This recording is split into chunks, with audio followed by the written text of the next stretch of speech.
Assalamualaikum warahmatullahi wabarakatuh. Alhamdulillah, assalatu wassalamu ala rasulillah wa ala alihi wa sahbihi wa mawala. La hawla wa la quwata illa billah. Rabbi israh li sadari wa yassir li amri wa halul 'uqdatam min lisani yafqahu qawli, amma ba'du. Sobat Quran, peserta TOT yang dirahmati Allah Subhanahu wa taala. Syukur alhamdulillah hari ini kita bisa bertemu kembali untuk melanjutkan materi kita. Kita sudah belajar tentang sifatul huruf dan sudah menyelesaikan pembahasan mengenai hams dan jahar. Hari ini kita akan melanjutkan materi berikutnya, akan tetapi kita review terlebih dahulu supaya kita semakin mantap di dalam memahami sifatul huruf. Kita sudah tahu sifat huruf ada yang berlawanan, ada juga yang tidak berlawanan. Yang berlawanan ada lima pasang, yaitu yang pertama adalah hams dan jahar, kemudian yang kedua syiddah dan rakhawah, yang ketiga yaitu isti'ala dan istifal, yang keempat itbaq dan infitah, dan yang terakhir yaitu idlaq dan ismat.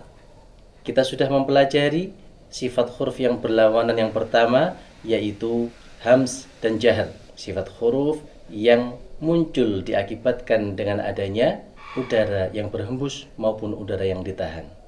Kali ini kita akan mempelajari sifat huruf berikutnya yang didasarkan dari aliran suara. Berdasarkan ada atau tidaknya aliran suara pada makhraj, pada tempat keluarnya huruf, maka sifat huruf dibedakan menjadi dua, yaitu syiddah dan rakhawah.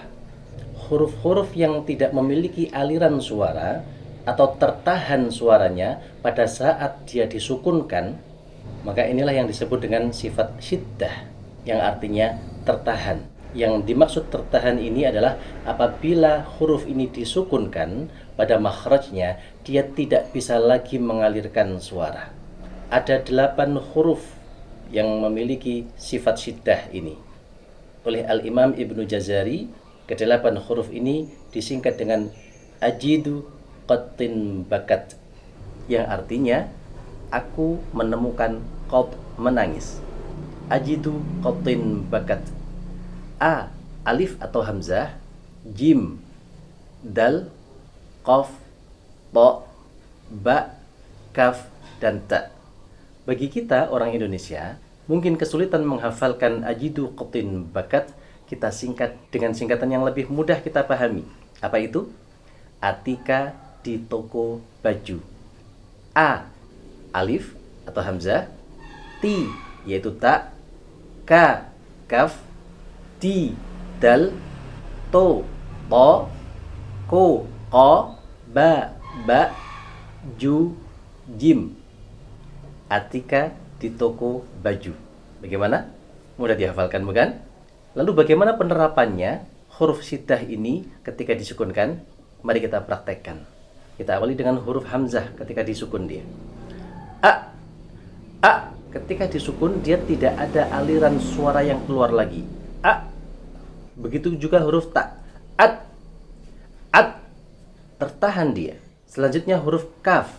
Ak. Ak. Huruf dal. Ad. Ad. Huruf to. At. At. Huruf qaf. Ak. Ak. Ketika dipaksakan menjadi pantulan di sana. Huruf ba, ab, ab, b. Huruf jim, aj, aj. Kalau kita masih bingung, coba kita bandingkan dengan huruf-huruf selain atika di toko baju itu. Contohnya apa? Contohnya huruf shin. Coba ucapkan huruf shin ketika disukun. Ada aliran suara di sana. Contoh lagi huruf zal. Meskipun tanpa bantuan huruf di depannya seperti syiddah tadi, kita bantu dengan a gitu ya. Aj, aj. Karena tanpa bantuan dia tidak bisa mengeluarkan sama sekali. Mengeluarkan jim, tidak bisa. Ba. Tapi kalau huruf-huruf selain itu tadi, contoh zal, ketika disukun dia bisa mengalirkan suara. Huruf za, Z, z. Bisa dipahami ya? Jangan sampai kita bingung dengan sifat hams dan jahar yang sudah kita pelajari sebelumnya. Kalau hams dan jahar ini kaitannya dengan udara. Udara dan getaran di pita suara. Sedangkan syiddah dan rakhwah ini kaitannya dengan suara yang bisa keluar pada makhrajnya, pada tempat keluarnya huruf. Huruf yang memiliki sifat syiddah, dia tidak akan bisa mengeluarkan suara, tidak bisa mengalirkan suara ketika dia disukunkan. Sebaliknya, yaitu rakhwah, dia bisa mengalirkan suara pada saat disukunkan. Selanjutnya, huruf-huruf yang memiliki sifat syiddah ini, ketika dia diberikan harokat, fathah, kasrah, dhammah, dia tetap harus memiliki ketegasan di dalam mengeluarkan suara itu. Misalnya, ketika mengucapkan huruf A, huruf A, I, U harus tegas. Tidak boleh A, I, U, tapi A, I, U. Kita contohkan, ketika kita mengucapkan alhamdu, alhamdu harus tegas A, tidak boleh alhamdu atau amanu, amanu harus amanu, amanu. Ihdina, ihdinas, tidak boleh ihdinas. Contoh yang lain, iyyaka, iyyaka, tidak boleh iyyaka. Di dalam surat Al-Ikhlas, qul huwallahu ahad, ahad, tidak boleh qul huwallahu ahad. Baik, mari kita contohkan satu persatu huruf-huruf yang memiliki sifat syiddah. Huruf hamzah, mu'minun, mu'minun, tidak boleh mu'minun.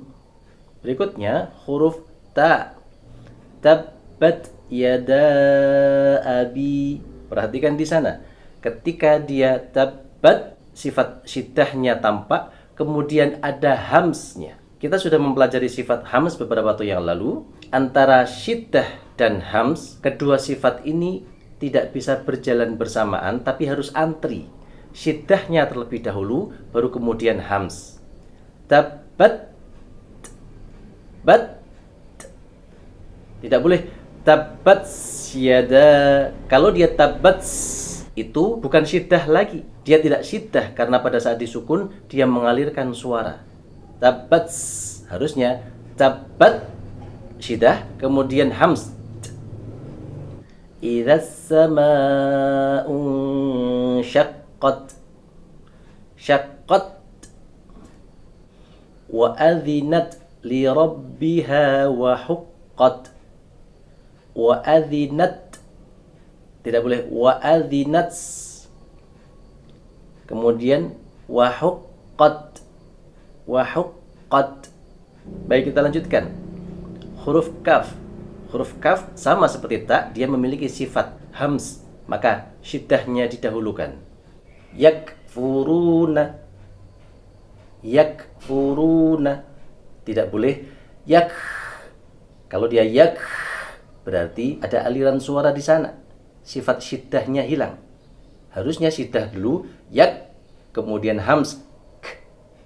Yakfuruna, yakfuruna. Berikutnya huruf dal, ud'u, ud'u. Dal, ud, berhenti dia, tidak ada aliran suara, tapi kemudian ada pantulan, ud'u. Kita lanjutkan. Huruf ta, at'amahum, at, tahan, kemudian ada pantulan ta, at'amahum. Berikutnya huruf qaf, saubil haqqi, haq, tidak ada aliran suara di sana karena qaf tidak bisa mengeluarkan aliran suara, haqqi. Berikutnya huruf ba, tabbat, tabbat. Terakhir huruf jim, an-najmu, an-najmu. Baik, setelah memahami syiddah, kita akan masuk ke rakhawah. Rokhawah, kebalikan dari syiddah, yaitu adanya aliran suara ketika huruf hijaiyah ini disukunkan. Lalu hurufnya apa saja? Nah, sebelum masuk lebih lanjut kepada rokhawah, saya ingin menjelaskan. Ternyata di antara syiddah dan rokhawah, di antara tertahannya suara dan mengalirnya suara, di tengah-tengah ini ada huruf-huruf yang memiliki sifat di antara keduanya. Namanya bainiyah. Bainiyah ini artinya di tengah-tengah, di antara. Atau disebut juga tawasud. Ya, tawasud itu tengah. Ya, kalau kita tahu wasit dalam bahasa Indonesia itu dari kata tawasud, yaitu tengah-tengah. Hurufnya apa saja? Huruf bainiyah ini mudah dihafalkan, yaitu ada 5 yang kita singkat dengan Lina Umar. Oleh Al-Imam Ibnu Jazari disingkat dengan Lin Umar.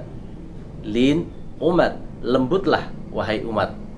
Kalau kita singkat dengan Lina dan Umar.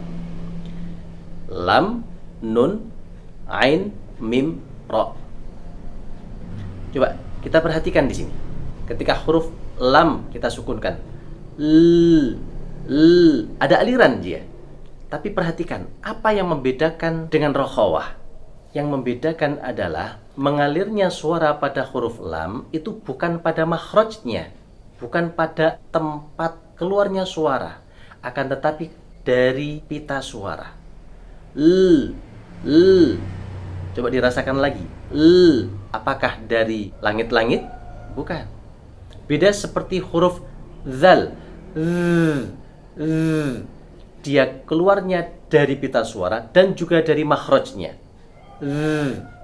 Perhatikan huruf sin. Ketika disukun, dia mengeluarkan suara, tapi dari pita suara tidak keluar. Keluarnya dari mana? Dari makhrajnya. Huruf shin. Dari pita suara tidak keluar, tapi dari makhrajnya dia keluar. Huruf za. Dari makhraj dia keluar, dari pita suara dia keluar. Sedangkan Lin Umar itu semuanya keluarnya dari pita suara, bukan dari makhraj. Contoh l, kemudian nun, ain juga tidak bisa dikategorikan sebagai rokhawah karena dia tidak bisa mengalir secara terus-menerus. Dia mengalir tapi tertahan. Dia ada aliran tapi tidak bisa terus tidak bisa. Kalau dia berhenti, jadinya hamzah. Sedangkan hamzah itu syiddah. Kalau ain ada alirannya, ada aliran tapi tidak bisa berlama-lama seperti rokhawah. Kemudian mim, dan ro, bukan dari makhrajnya tapi dari pita suara. Oleh karena itu, Lin Umar masuk ke dalam kategori sifat bainiyah, di antara atau tawasud, tengah-tengah. Nah, kita sudah memahami huruf-huruf dari syiddah ada 8, atika di toko baju, kemudian bainiyah ada Lin Umar atau Lina Umar, maka sisanya dari 28 huruf hijaiyah dikurangi 8 dikurangi 5, sisanya itulah huruf-huruf yang berada di rokhawah. Sebelum masuk ke rokhawah, kita praktekkan terlebih dahulu huruf-huruf bainiyah tadi. Di dalam Al-Quran ada alhamdu, lam disukun, kemudian mim disukun, ada alirannya di sana. Alhamdu, tidak boleh berhenti alhamdu. Juga tidak bisa mengalir panjang, tidak boleh mengalir alhamdu, tapi dia alhamdu. Ada aliran tapi tidak panjang seperti rokhawah. Kita lanjutkan. Iyyaka na'budu, ain. Kana'budu, tidak boleh kana'budu, tapi kana'budu. An'amta, perhatikan an'amta, nun dan mim disukun. An'amta, tidak boleh an'amta. Huruf ro, irji'i. Baik, sudah. Sekarang kita masuk ke rokhawah. huruf-huruf hijaiyah yang memiliki sifat rokhawah, kita urutkan dari huruf hijaiyah alif, alif atau hamzah, alif masuk kepada syiddah, ba masuk ke syiddah, ta masuk ke syiddah, tha, as. Ini rokhawah. Mithluhum, ada aliran suara di sana. Mithluhum. Kemudian huruf jim masuk ke syiddah, ha, ini rokhawah. Muhsinin, muhsinin. Kemudian kha, masuk apa? Rokhawah. Mukhlisin, mukhlisin. Dal syiddah, zal rokhawah. Idhab, idhab. Tidak boleh zal ini mantul menjadi idhab. Sering kali orang membacanya dengan cara memantul, sama seperti dal, padahal harusnya dia mengalir. Idhab. Kemudian ra, ra masuk ke bainiyah. Zai masuk rokhawah. Wa nunazzilu, wa nunazzilu. Naz ada alirannya. Wa nunazzilu. Berikutnya sin, miskinun. Tidak boleh miskinun. Selanjutnya huruf shin, minasyaitani. Berikutnya sad, masuk rokhawah. Ihdinas siratal, ihdinas siratal. Huruf dad. Nah, perhatikan di sini huruf dad dia masuk ke rokhawah karena ada aliran di sana ketika dia disukun. Walau, walau. Aliran ini ada kaitannya dengan istitolah yang akan kita pelajari pada pertemuan-pertemuan selanjutnya. Pada saat kita membaca walau, tidak boleh dotnya ini langsung dihentikan. Walad do, walad do, tidak boleh, tapi harus ada mengalirnya dia. Walau dallin.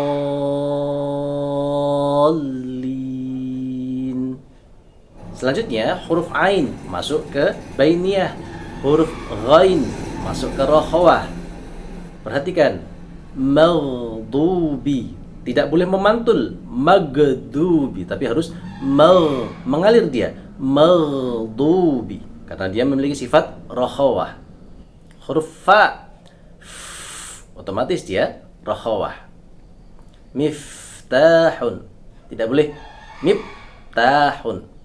Afidah, afidah. Berikutnya huruf qaf sudah masuk ke syiddah, kaf masuk ke syiddah, lam ke bainiyah, mim bainiyah, nun bainiyah, waw, waw masuk ke rokhawah. Awwazanuhum, awwa, awwa, ada alirannya. Selanjutnya huruf ha, ihdina, ada alirannya. Ihdinas siratal. Kemudian huruf hamzah atau alif masuk ke syiddah, huruf ya masuk ke rokhawah, ada aliran. Iyyaka, iyyaka. Tidak boleh dihentikan iyyaka, tapi iyyaka, ada alirannya. Baik sobat Quran, sebelum kita akhiri, ada beberapa hal yang perlu diperhatikan dalam kita mempelajari sifat syiddah dan rokhawah ini. Yang pertama, huruf-huruf rokhawah harus dibaca dengan cara mengalirkan suara. Tidak boleh dia ditahan sebagaimana syiddah. Yang kedua, untuk huruf-huruf yang memiliki sifat syiddah, pada saat dia disukun harus betul-betul ditahan. Khususnya untuk huruf hamzah, pada saat disukun harus ditekan dengan kuat sehingga terlihat keberadaannya. Contoh, sama harus terlihat sama. Tidak boleh sekedar sama. Hati-hati. Contoh lain, khunafa. Tidak sekedar khunafa. Kemudian yang ketiga, untuk huruf-huruf yang memiliki sifat syiddah pada di, to, ko, baju, 5 huruf ini Selain ditahan, juga dipantulkan. Pantulan ini disebut qalqalah yang insya Allah akan kita pelajari pada pertemuan-pertemuan berikutnya. Hal yang keempat yang perlu kita perhatikan, yaitu pada huruf ta dan kaf, selain dia ditahan, selanjutnya dia mengeluarkan sedikit udara yang disebut hams. Baik qalqalah maupun hams dikeluarkan setelah syiddahnya ditampakkan. Baik sobat Quran, kita sudah mempelajari sifat syiddah, sifat rakhawah, dan sifat bainiyah atau tawasud. Mudah-mudahan bisa dipahami. Apabila masih bingung, silahkan ditanyakan kepada ustadz atau ustadzah pendamping. Praktekkan dan perbanyak melakukan tilawah untuk memantapkan pemahaman dan juga melancarkan bacaan. Dari saya cukup sekian, mudah-mudahan bermanfaat. Saya akhiri, ihdinas siratal mustaqim, subhanakallahumma wa bihamdika, asyhadu an la ilaha illa anta astaghfiruka wa atubu ilaik. Assalamualaikum warahmatullahi wabarakatuh.